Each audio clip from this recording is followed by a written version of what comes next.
ಇವತ್ತು ಬೆಳಿಗ್ಗೆ ವಾಕ್ ಹೋದಾಗ ಒಂದು ಫ್ರೆಂಡ್ ಸಿಕ್ಕಿದ್ರು. ಏನ್ ಬೇಕು ನಿಂಗೆ?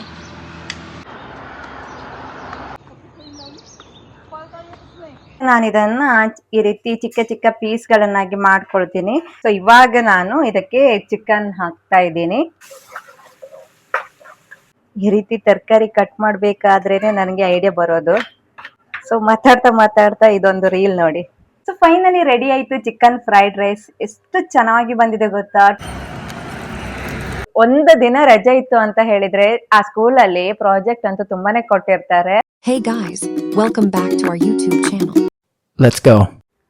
ಹಾಯ್ ನಮಸ್ತೆ, welcome back to our YouTube channel. So ಇವತ್ತಿನ ಬ್ಲಾಗ್ ಸ್ಟಾರ್ಟ್ ಮಾಡ್ತಾ ಇದ್ದೀನಿ. ಇವತ್ತು ಅಂಬೇಡ್ಕರ್ ಜಯಂತಿ, ಮಕ್ಕಳಿಗೆ ಇವತ್ತು ಸ್ಕೂಲ್ ರಜೆ ಇತ್ತು. ಸೊ ಹಾಗಾಗಿ ಬ್ಲಾಗ್ ಅನ್ನ ಸ್ಟಾರ್ಟ್ ಮಾಡಿದ್ದೀನಿ. ಇವತ್ತು ಕೂಡ ಡೈಲಿ ಬ್ಲಾಗ್ ಮಾಡ್ತಾ ಇದ್ದೀನಿ. ಯಾಕಂತ ಹೇಳಿದ್ರೆ ಮಕ್ಕಳು ಮನೇಲಿ ಇದ್ದಾಗ ಅವರದ್ದು ಕೆಲಸ ಜಾಸ್ತಿ ಆಗಿರುತ್ತೆ. ಸೊ ಹಾಗಾಗಿ ನನಗೆ ಯಾವುದೇ ಕಂಟೆಂಟ್ ವಿಡಿಯೋ ಮಾಡ್ಲಿಕ್ಕೆ ಸಾಧ್ಯ ಆಗ್ತಾ ಇಲ್ಲ. ಆದ್ರೂ ಕೂಡ ನಿಮ್ ಜೊತೆ ಇವತ್ತೊಂದು ಸ್ಪೆಷಲ್ ರೆಸಿಪಿನ ಶೇರ್ ಮಾಡೋಣ ಅಂತ ಇದ್ದೀನಿ. ಸೊ ಏನ್ ಗೊತ್ತಾ, ಇವತ್ತು ನಾನು ನಿಮ್ ಜೊತೆ ಒಂದು ಚಿಕನ್ ಫ್ರೈಡ್ ರೈಸ್ ಅನ್ನ ಶೇರ್ ಮಾಡೋಣ ಅಂತ ಇದ್ದೀನಿ. ತುಂಬಾ ದಿನ ಆಯ್ತು ಮಾಡ್ದೇನೆ. ಸೊ ಇವತ್ತು ಮಕ್ಕಳು ಮನೇಲಿ ಇದ್ರು, ಅವರಿಗೋಸ್ಕರ ಇವತ್ತು ಸ್ಪೆಷಲ್ ಆಗಿ ಮಾಡ್ತಾ ಇದ್ದೀನಿ. ನಿಮ್ ಜೊತೆ ಕೂಡ ಅದನ್ನ ಶೇರ್ ಮಾಡೋಣ ಅಂತ ಹೇಳಿ. ಇವಾಗ್ಲೇ ಟೈಮ್ ಬಂದು 11 ಗಂಟೆ ಆಗ್ತಾ ಬರ್ತಾ ಇದೆ. ಏನಾಯ್ತಂತ ಹೇಳಿದ್ರೆ, ನಾನಿವತ್ತು ಇನ್ಸ್ಟಾಗ್ರಾಮ್ ಅಲ್ಲಿ ಒಂದು ಸ್ಪೆಷಲ್ ಕಂಟೆಂಟ್ ವಿಡಿಯೋನ ಮಾಡೋಣ ಅಂತ ಹೇಳಿ ತುಂಬಾನೇ ಟ್ರೆಂಡಿ ಆಗಿತ್ತು, ಫನ್ ಆಗಿತ್ತು. ಸೊ ಹಾಗೆ ಮಕ್ಕಳ ಚಾನಲ್ ಅಲ್ಲಿ ಮಾಡೋಣ ಅಂತ ಹೇಳಿ ಟ್ರಯಲ್ ಮಾಡಿದ್ದೇನೋ ನಿಜ. ಬಟ್ ಎಡಿಟಿಂಗ್ ಮಾಡ್ಲಿಕ್ಕೆ ನನಗೆ ತುಂಬಾ ಟೈಮ್ ಹಿಡಿತು. ಅಲ್ಲೇನೆ ತುಂಬಾ ಟೈಮ್ ವೇಸ್ಟ್ ಆಗೋಯ್ತು. ನನ್ನ ಪ್ಲಾನ್ ತುಂಬಾನೇ ಇತ್ತು, ಇವತ್ತು ಎಲ್ಲ ಹೊರಡಿ ಹೋಯ್ತು. ಸೊ ಇವಾಗ ಇದಾದ್ರೂ ಒಂದು ಮಾಡೋಣ, ಹೇಗೂ ಮಾಡ್ಬೇಕು ಅಂತ ಇದ್ದೆ. ಹಾಗೆ ಇವತ್ತಿನ ದಿನ ಹೇಗೋಗುತ್ತೆ ನೋಡೋಣ. ಹೊರಗಡೆ ತುಂಬಾ ಕೆಲಸ ಇತ್ತು ಆಯ್ತಾ.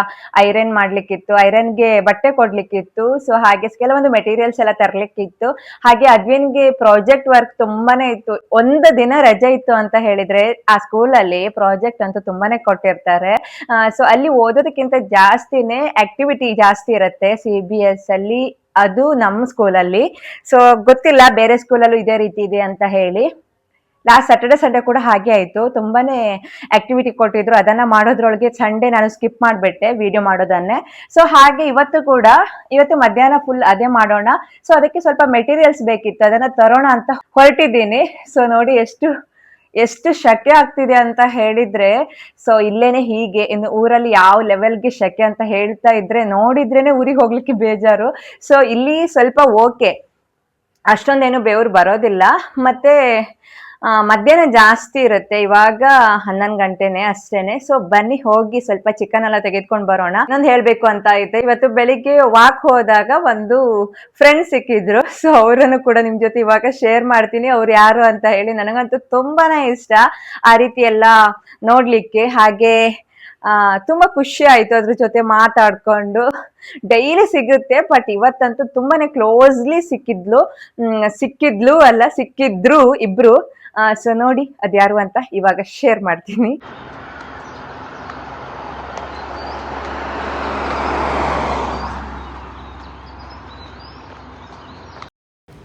ಇವಾಗ ಬೆಳಿಗ್ಗೆ 4:15 ಹಾಗೆ ನಾವು ಮನೆಯಿಂದ ಹೊರಡ್ತೀವಿ. ಹೊರಗಡೆ ಹೋಗಿ ವಾಕ್ ಮಾಡೋದು, ಹಾಗೆ ಎಕ್ಸಸೈಸ್ ಮಾಡೋದು. ಇವತ್ತು ಎಕ್ಸಸೈಸ್ ಮಾಡ್ತಾ ಇರಬೇಕಾದ್ರೇ ಒಂದೆರಡು ಇಲಿ ಮರಿಗಳು ನಮ್ಮ ಜೊತೆನೇ ಇದ್ದವು.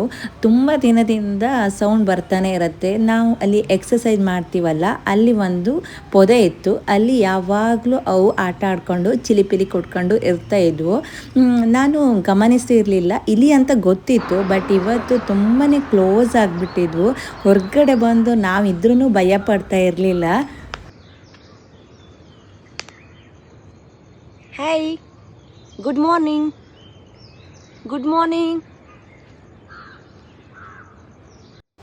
ಇಷ್ಟು ಹತ್ತಿರದಲ್ಲಿ ವಿಡಿಯೋ ಮಾಡ್ತಿದ್ದೀನಿ, ಭಯನೇ ಇಲ್ಲ. ಅಲ್ಲಿ ಹಿಟ್ಟಿತ್ತು, ಹಿಟ್ಟನ್ನು ತಿಂತಾ ಇತ್ತು.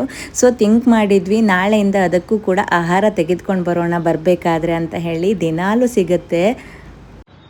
ಬಾಯ್ಲಿ ಬರ.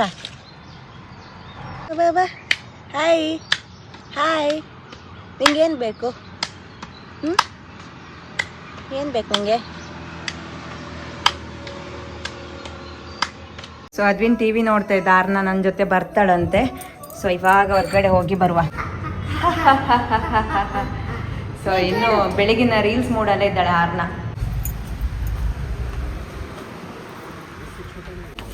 ಬೆಳಿಗ್ಗೆನೇ ಏನೆಲ್ಲ ಪ್ಲ್ಯಾನ್ ಇತ್ತು ಅದು ಇವತ್ತು ಜಾಸ್ತಿ ಟಚ್ ಆಗಿಲ್ಲ. ಸೊ ಇವಾಗ ಚಿಕನ್ ತೆಗೆದುಕೊಂಡು ಹೋಗಲಿಕ್ಕೆ ಬಂದೆ. ಹಾಗೆ ಅದ್ವಿನ್ಗೂ ಕೂಡ ಪ್ರಾಜೆಕ್ಟ್ ವರ್ಕ್ಗೆ ಸ್ವಲ್ಪ ಮೆಟೀರಿಯಲ್ಸ್ ಬೇಕಿತ್ತು, ಅದನ್ನು ತೆಗೆದುಕೊಂಡೆ. ಹಾಗೆ ಗ್ರಾಸರಿಗೆ ಬಂದು ಸ್ವಲ್ಪ ಗ್ರೋಸರಿ ಎಲ್ಲ ಖಾಲಿ ಆಗಿತ್ತು, ಅದನ್ನು ತೆಗೆದುಕೊಂಡು ಹಾಗೆ ಬರಬೇಕಾದ್ರೆ ಹಣೆ ಕಣ್ಣು ನೋಡಿದ್ದೆ.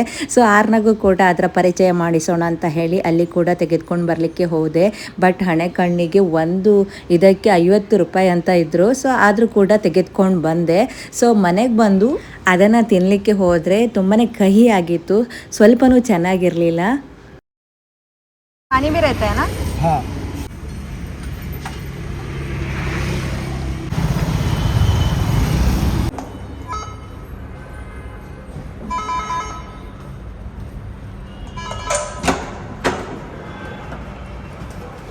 ಅದು ಈಗ ತಿಂದು ನೋಡು ಹೇಗಿತ್ತಂತ ಹೇಳ.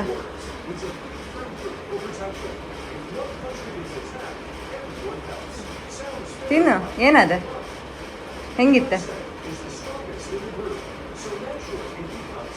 ತಿನ್ನು ಪಟಾಪಟ್ ಡೋರ್ ಹಾಕ್. ಹೆಂಗಿತ್ತ? ಚೆನ್ನಾಗಿಲ್ಲ? ನಿಂಗೆ ಇಷ್ಟ ಇಲ್ಲ? ಕೈ ಇಲ್ಲ ನೀನು. ಅಷ್ಟೊಂದೇನು ಚೆನ್ನಾಗಿಲ್ಲ ಮಾತ್ರ. ಸೊ ಫೈನಲಿ ರೈಸ್ ಕೂಡ ತೆಗೆದುಕೊಂಡು ಬಂದೆ. ಸ್ವಲ್ಪ ತೆಗೆದುಕೊಂಡು ಬಂದಿದ್ದೀನಿ. ಇದು ಬಂದು ಬಿರಿಯಾನಿ ರೈಸ್. ಸೊ ಸ್ವಲ್ಪ ಚೆನ್ನಾಗಿರುತ್ತೆ ಅಂತ ಸ್ವಲ್ಪ ಬೇರೆ ರೀತಿ ರೈಸನ್ನು ಯೂಸ್ ಮಾಡ್ತಾ ಇದ್ದೀನಿ. ಸೊ ಇವಾಗ ಇದನ್ನು ಮೊದಲಿಗೆ ನೆನೆಸ್ಬಿಡ್ತೀನಿ. ಇಲ್ಲಿ ಅರ್ಧ kg ಇದೆ, ಅದೆಷ್ಟನ್ನು ನೆನೆಸ್ಬಿಡ್ತೀನಿ. ಸೊ ಇವಾಗ ನೆನೆಸಿದ್ದಾಯಿತು.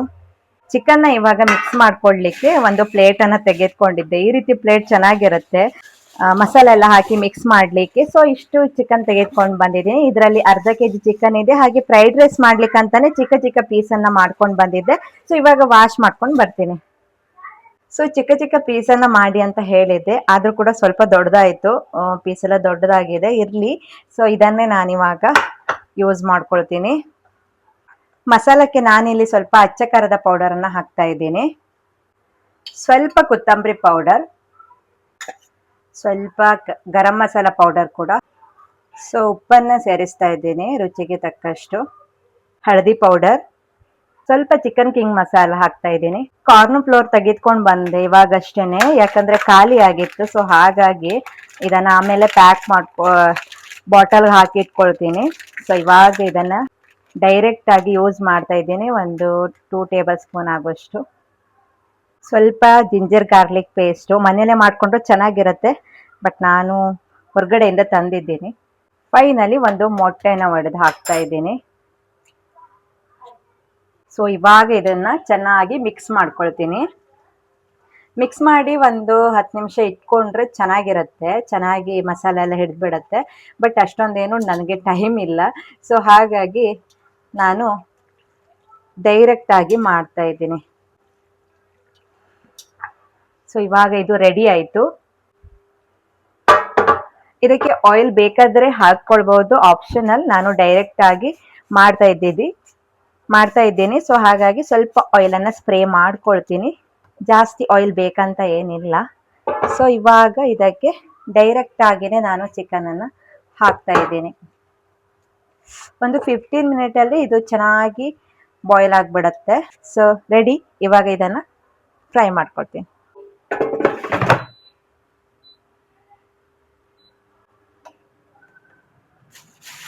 ರೈಸನ್ನು ನಾನು ಕುಕ್ಕರಲ್ಲೇ ಮಾಡ್ಕೊಳ್ತೀನಿ.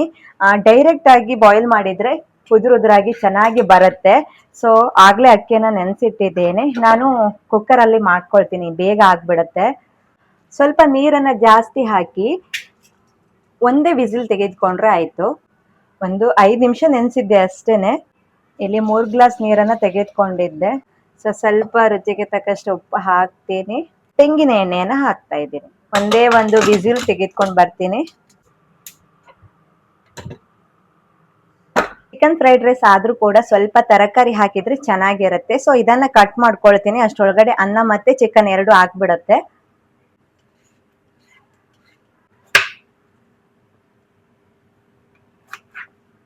ಇವು ಚಿಕ್ಕ ಚಿಕ್ಕ ಪೀಸ್ಗಳನ್ನಾಗಿ ಮಾಡ್ಕೊಳ್ಬೇಕಾಗತ್ತೆ.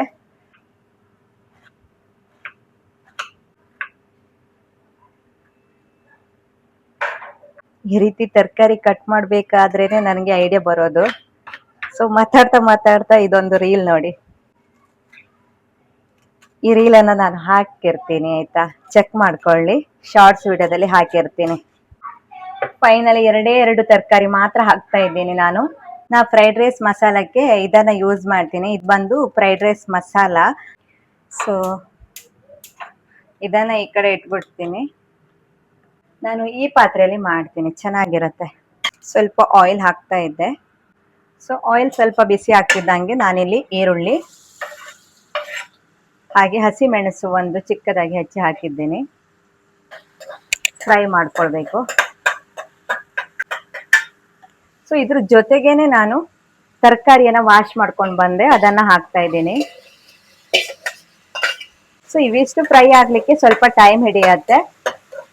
ಅಷ್ಟರೊಳಗಡೆ ಅನ್ನ ಮತ್ತೆ ಚಿಕನ್ ಕೂಡ ಬೆಂದಿರತ್ತೆ. ಅನ್ನ ಚಿಕನ್ಗೆ ಆಲ್ರೆಡಿ ನಾನು ಉಪ್ಪನ್ನ ಸೇರಿಸಿದ್ದೇನೆ. ಸೊ ಹಾಗಾಗಿ ನೋಡ್ಕೊಂಡು ಇದಕ್ಕೆ ಚಿಟಿಕೆ ಉಪ್ಪನ್ನ ಸೇರಿಸ್ತಾ ಇದ್ದೀನಿ. ಈ ಪ್ಯಾಕೆಟ್ ಅಲ್ಲೂ ಕೂಡ ಉಪ್ಪು ಇರೋದ್ರಿಂದ ನೋಡ್ಕೊಂಡು ಉಪ್ಪನ್ನ ಹಾಕ್ಬೇಕಾಗತ್ತೆ.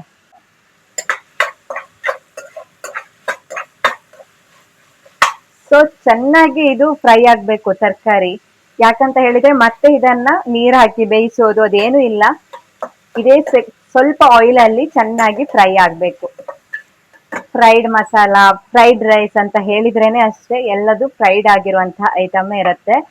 ದಿನಾಲು ತಿಂದ್ರೆ ವೆಯ್ಟ್ ಗೇನ್ ಆಗೋದಂತೂ ಗ್ಯಾರಂಟಿ. ಸೊ ಇದು ಚೆನ್ನಾಗಿ ಫ್ರೈ ಆಯ್ತು. ಸೊ ಇವಾಗ ನಾನು 2 ಮೊಟ್ಟೆಯನ್ನ ಒಡೆದು ಹಾಕ್ತಾ ಇದ್ದೀನಿ.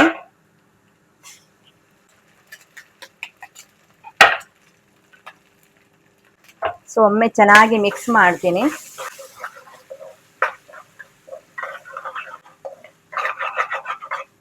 ಮಸಾಲಕ್ಕೆ ನಾನಿಲ್ಲಿ ಸ್ವಲ್ಪ ಪೆಪ್ಪರ್ ಪೌಡರ್ ಹಾಕ್ತಾ ಇದ್ದೀನಿ. ಆವಾಗಲೇ ಹೇಳ್ದಾಗೆ ಇದು ಬಂದು fried rice masala, 1 packet full ಹಾಕ್ತಾ ಇದ್ದೀನಿ. ಮೇನ್ ಆಗಿ ಟೇಸ್ಟ್ ಇರೋದೇ ಇಲ್ಲಿ. ಸೊ ಇನ್ನು ಸ್ವಲ್ಪ ಸೋಯಾ ಸಾಸ್,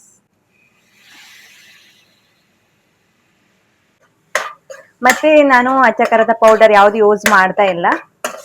ಯಾಕಂದ್ರೆ ಮಕ್ಕಳು ತಿನ್ನೋದ್ರಿಂದ ಜಾಸ್ತಿ ಖಾರ ಆದ್ರೂ ಕೂಡ ತಿನ್ನೋದ್ ಕಷ್ಟ. ರೈಸ್ ಕೂಡ ಆಯ್ತು. ಸೊ ಇನ್ನೊಂದ್ ಕಡೆ ಚಿಕನ್ ಕೂಡ ಆಯ್ತು. ಸೊ ಇವಾಗ ನಾನು ಇದನ್ನ ಈ ರೀತಿ ಚಿಕ್ಕ ಪೀಸ್ಗಳನ್ನಾಗಿ ಮಾಡ್ಕೊಳ್ತೀನಿ. ಬಿಸಿ ಆಗಿದೆ.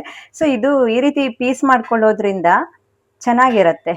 ದೊಡ್ಡ ಪೀಸ್ ಆದ್ರೆ ಅಷ್ಟೊಂದೇನೋ ಚೆನ್ನಾಗಿರೋದಿಲ್ಲ. ಮಿಡಲ್ ಅಲ್ಲಿ ರೈಸ್ ಅಲ್ಲಿ ಇದು ಬಾಯಿಗೆ ಸಿಗ್ತಾ ಇರ್ಬೇಕು, ಅವಾಗ್ಲೇ ಚೆನ್ನಾಗಿರೋದು. ತುಂಬಾ ಚೆನ್ನಾಗಿ ಬೆಂದಿದೆ. ಸೊ 25 ಮಿನಿಟ್ ತೆಗೆದುಕೊಂಡು ಗೊತ್ತಾ. ಇದರಲ್ಲಿ ಸೇಮ್ ಕಬಾಬ್ ರೀತಿಯಾಗಿ ಬಂದಿದೆ. ಹಾಗಾಗಿ ನಾನು ಇದನ್ನ ಕಬಾಬ್ ರೀತಿಯಾಗಿ ಕೂಡ ಯೂಸ್ ಮಾಡ್ತೀನಿ. ಸ್ವಲ್ಪ ರೈಸ್ಗೆ ಹಾಕ್ಬಿಡ್ತೀನಿ.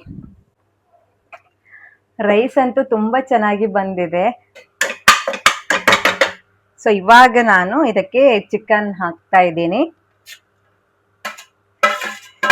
ಒಮ್ಮೆಲೆ ಮಸಾಲ ಜೊತೆ ಇದನ್ನ ಮಿಕ್ಸ್ ಮಾಡ್ಕೊಳ್ತೀನಿ.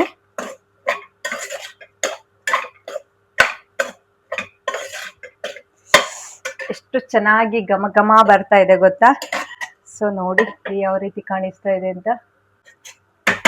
ಸೊ ಫೈನಲಿ ಇವಾಗ ರೈಸ್ ಹಾಕ್ಕೊಳ್ತಾ ಇದ್ದೀನಿ.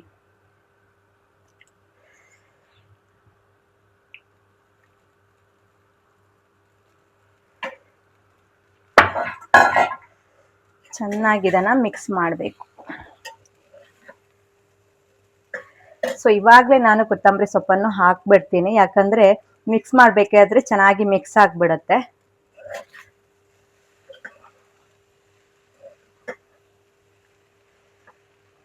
ಎಷ್ಟು ಚೆನ್ನಾಗಿ ಬಂದಿದೆ ಅಲ್ವಾ.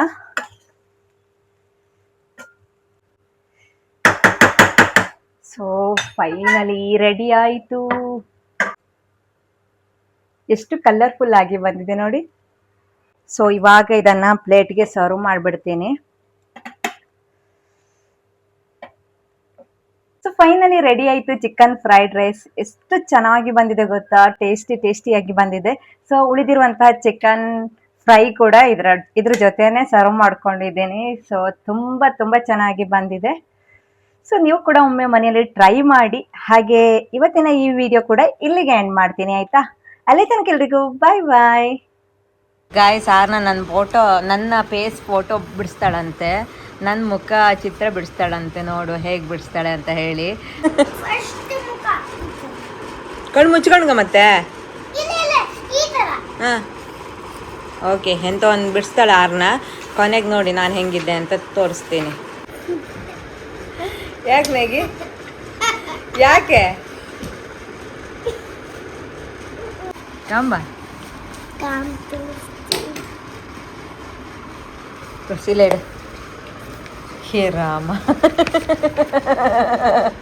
ಕಾಲಿಗೆ ಅಂತ ಆಯ್ತು ನನಗೆ.